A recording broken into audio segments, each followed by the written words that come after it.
কারণ এই সিজনে আরসিবি কে আমি কোয়ালিফাই হিসেবে দেখছি না। আমার মনে হয় এই টিম চ্যাম্পিয়নের টিম নয়। আর কিছুদিন পরেই আমাদের আইপিএল চালু হতে চলেছে, 22শে মার্চ, চেন্নাই ভার্সেস ব্যাঙ্গালোর। তো আজ আমরা ব্যাঙ্গালোরে প্লেইং 11 কি হতে চলেছে, কারণ আমরা দেখেছি যে এর আগেও 16টা সিজনে ব্যাঙ্গালোরে প্লেইং 11 খুব একটা ভালো আপ ডাউন খারাপ গেছে, কিন্তু এই সিজনে কিন্তু সব থেকে বড় পারচেজ যেটা করেছে হলো ক্যামেরন গ্রিন এলে কি হবে যে আপ ডাউনে যে আপ অর্ডারে যে ব্যাটিং অর্ডারে যে Virat Kohli, Faf du places আছে, আই থিঙ্ক কোথাও না কোথাও ম্যাক্সওয়েল আর গ্রিন যদি একসাথে কাজ করে তো কোথাও না কোথাও তাদের প্রেশারটা অনেকটা কমে যাবে। আমরা আজ আলোচনা করবো যে ব্যাঙ্গালোরের প্লেইং 11 কি হতে চলেছে। আজ ফার্স্ট প্লেইং 11, আর কোথায় পজিটিভ, কোথায় একটু আপনার ব্যাঙ্গালোরে একটু ডাউন আছে, বা কোনটা পজিটিভ আছে ব্যাঙ্গালোরের ক্ষেত্রে, যেহেতু চেন্নাইয়ের সঙ্গে মাঠে খেলা। ব্যাঙ্গালোরে ক্যামেরন গ্রিন ঢুকেছে, পজিটিভ দিক আছে, কিন্তু বোলিংটা কি স্ট্রং হয়েছে?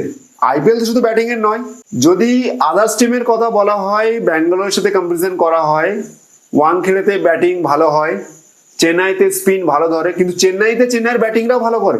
মুম্বাইতে কিন্তু মুম্বাইয়ের বোলিংরাও ডিফেন্ড করছে অন্য টিমকে, কিন্তু আরসিবিতে কি হচ্ছে ব্যাঙ্গালোরে 220 রান ডিফেন্ড হচ্ছে না। তো কোথাও না কোথাও মনে হচ্ছে যে ব্যাটিং 220 তো করলো, কিন্তু বোলিং কি করবে? বোলিং কোয়ালিটি কোথায় টিমের? ডিফেন্ড কি করে করবে? বোলিং স্পিন কি আছে তাদের? স্পিন কোয়ালিটি কি আছে? পেসার কোয়ালিটি কি আছে? আমার মতে যদি ব্যাঙ্গালোরের 11 কি হতে পারে সেটা আমি বলছি। আমার মতে ব্যাঙ্গালোরের 11 এটা হতে পারে ফ্যাফ ডু প্লেসিস আর Virat Kohli open, second one down আসছে রজত পাতিদার, কিন্তু আমার মনে হয় ক্যামেরন গ্রিন অন ডাউন করাটা বেটার। 2 ডাউনে আসছে রজত পাতিদার, 4 নম্বরে। 5-এ আসছে ম্যাক্সওয়েল অস্ট্রেলিয়ার হয়েও 5-এ খেলছে। ম্যাক্সওয়েল কিন্তু 5-এ একটা ভীষণ ইম্পর্টেন্ট প্লেয়ার হয়ে দাঁড়াতে পারে। তারপরে দীনেশ কার্তিক, তারপরে মহিপাল লমরো, তারপরে মায়াঙ্ক ডাকার, তারপরে যা বোলিং আছে। ইম্প্যাক্ট প্লেয়ার হিসাবে ইম্প্যাক্ট প্লেয়ারটা বলা যাচ্ছে না এখন।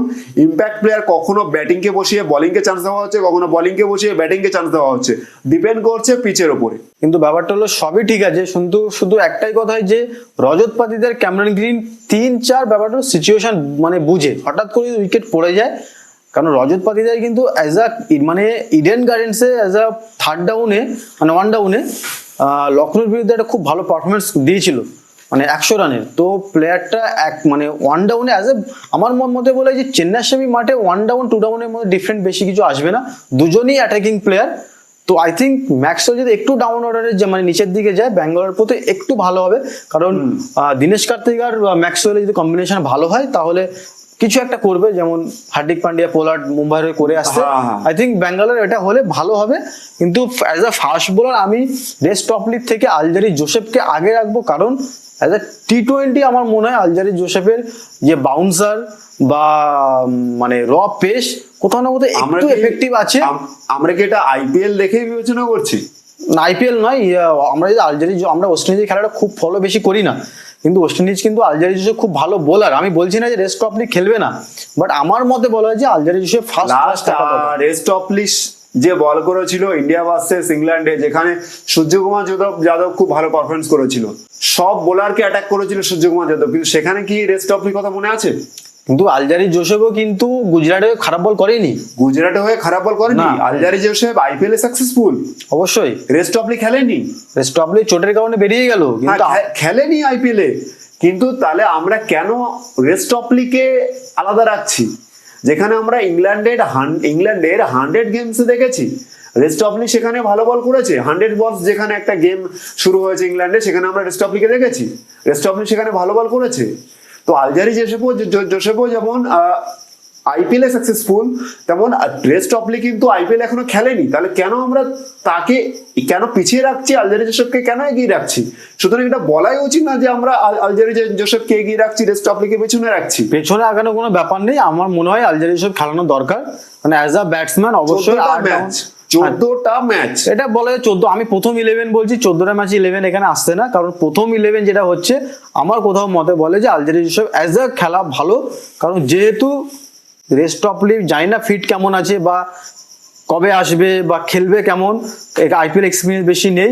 আর আলজারি জোসেফ যেহেতু 11 কোটি দিয়ে বেঙ্গালুরু নিয়েছে, আই থিঙ্ক ফার্স্ট ম্যাচ ও খেলবে, যেহেতু আমার মতে এত অ্যামাউন্টে যখন নিয়েছে এটা একটা প্ল্যানিং হতে পারে তো যে খেলতে পারে।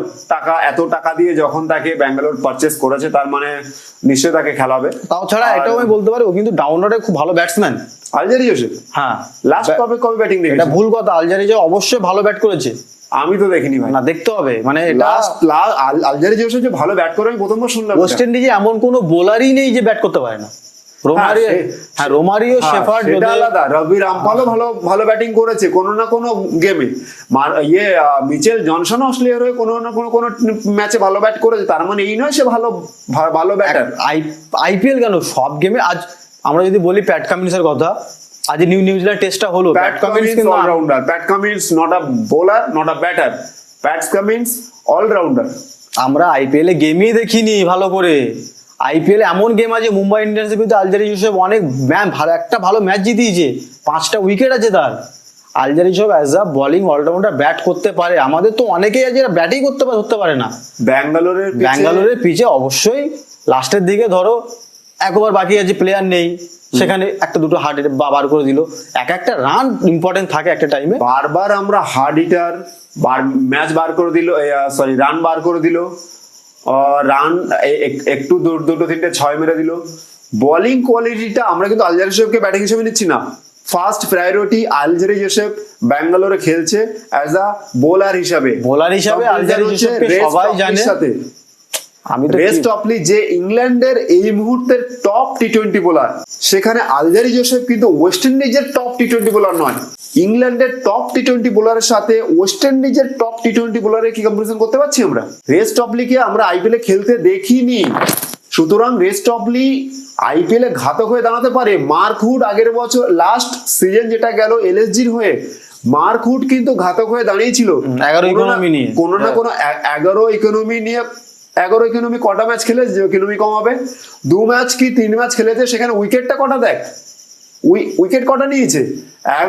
11 4 ওভারে 44 আলজারি জোসেফ রেস্ট অফ যেই খেলুক, আমি বললাম দুজনের মধ্যে একজনই খেলবে, ব্যাস এটাই ফাইনাল কথা। রেস্ট অফলি খেলুক, যাই খেলুক, আলজারি যাই খেলুক, ব্যাঙ্গালোরের পিচে বল করা ভীষণই চাপ, বাট তোমার কিছু আনতে হবে, কারণ আজ পর্যন্ত কোনো বোলারই সফল হয়নি এক্সেপ্ট মিচেল স্টার্ক ছাড়া। স্পিনার অ্যাটাক কি আছে? আমি বলবো ব্যাঙ্গালোরের সবথেকে উইক পয়েন্ট হলো স্পিনার, যেখানে আজ আমরা ম্যাক্সওয়েল বল করবে না। ম্যাক্সওয়েল আমি বলছি না, ম্যাক্সওয়েল সবথেকে বড় দুর্বলতা হলো ব্যাঙ্গালোর স্পিনার। জানি না যে স্পিনার কেমন হবে, কারণ শর্মা ইন্টারন্যাশনাল খেলে না, কারণ শর্মার ঘরোয়া ক্রিকেটের মতো পারফরমেন্স লক্ষ্যও করি না আমরা, কিন্তু অ্যাজ আ চাহেল চলে যাওয়ার পর ব্যাঙ্গালোরে কোথাও স্পিনার একটু দুর্বল হয়ে গেছে মিডিল ওভারে উইকেট নেওয়ার জন্য। এইখানে ব্যাঙ্গালোর ফাঁসতে পারে, শুধু ব্যাটিং আর ফাস্ট বোলার নিয়ে তো চলবে না। আমার মনে হয় এইটা ব্যাঙ্গালোর যদি একটু নিলামে ভালো করতো, আমার মনে হয় ভালো হতো। কিন্তু গেম কিভাবে চলবে ব্যাঙ্গালোরের মাঠে, তাদের স্ট্র্যাটেজি আলাদা। মানে বোবার্ট এসছে, অ্যান্ডি ফ্লাওয়ার এসছে, Faf du places with Virat Kohli, Maxwell, দেখা যাক কেমন হয়। কিন্তু আমার মনে হয় স্পিনে একটু ফাঁসবে, আমার কথা মতে বলে স্পিনার কোথাও ফাঁসবে। তো স্পিনার ফাস্ট বোলার কোথাও না কোথাও ব্যাঙ্গালোর মনে হচ্ছে যেন সেই বোলিং এ এখনো ফেসে আছে। ব্যাঙ্গালোরের পিছে 7টা ম্যাচ খেলবে, সেখানে ব্যাটিং যদি বারবার বলা হয় 220 করবে, তাহলে সেম লাস্ট সিজনের মতো নিকোলাস পুরান 19 বলে 62 মারবে। মুম্বাই থেকে কপি করে খেলছে আমার যতটা মনে হয়। যে মুম্বাইয়ের বোলিং কিন্তু একা পীযুষ চাওলা ভালো বল করেছে, বুমরা আগের সিজনে ছিল না, কিন্তু সূর্যকুমার যাদবের মতো এত বড় একটা ব্যাটসম্যান ম্যাচ অনেকটা জিতিয়েছে। তো আমার মধ্যে এই খেলছে, এবার যদি ওরা ব্যাটিং খুব ভালো করে হতে পারে ব্যাঙ্গালোর কিছু করতে পারে, না হলে স্পিনারের জন্য ফাঁসবে। টিম যেটা আছে এখন ব্যাটিং প্রাধান্য টিম আছে, বোলিং একটু কমজোরি আছে, কিন্তু যদি কর্ণ শর্মা যদি পীযুষ চাওলার মতো কোয়ালিটি স্পিন দেখাতে পারে, সিরাজ যদি লাস্ট সিজন যেটা করেছিল সেম এই সিজনে যদি কন্টিনিউ করতে পারে, আর সাথে আই থিঙ্ক ইয়াশ দয়াল আর আকাশদীপের মধ্যে চেঞ্জ হবে, তো এই যদি ভালো বল করতে পারে তাহলে ব্যাঙ্গালোর এগিয়ে যাবে। এটাও বলবো না যে আমাদের কিন্তু লকি ফার্গুসন আছে ভালো বোলার, লকি ফার্গুসন রিপ্লেস করবে রেস্ট অফ লির সাথে, মানে এক্সচেঞ্জ হবে। 14টা ম্যাচ জানা জানে কে হচ্ছে, তাহলে ব্যাঙ্গালোরের পিচে বলার নেই। বাট লকি ফার্গুসন বিদেশি ফাস্ট বোলার ভালো আছে, টম কারেন আছে, রেস্ট অফ লি, আলজারি জোসেফ ভালো আছে। মনে হচ্ছে স্পিনারে একটু না অনেকটাই প্রবলেম, স্পিনার অনেকটা প্রবলেম আছে। আর spinner support I think Maxwell দেবে। ম্যাক্সওয়েল কারণ ম্যাক্সওয়েলকে বল করতে হবে এখানে, ওয়ার্ল্ড কাপও ম্যাক্সওয়েলকে বল করতে দেখেছি, আইপিএল কেন করবে না ভাই? এই ধরনের ক্রিকেট সংক্রান্ত ভিডিও পেতে গেলে please subscribe our channel brothers talk show.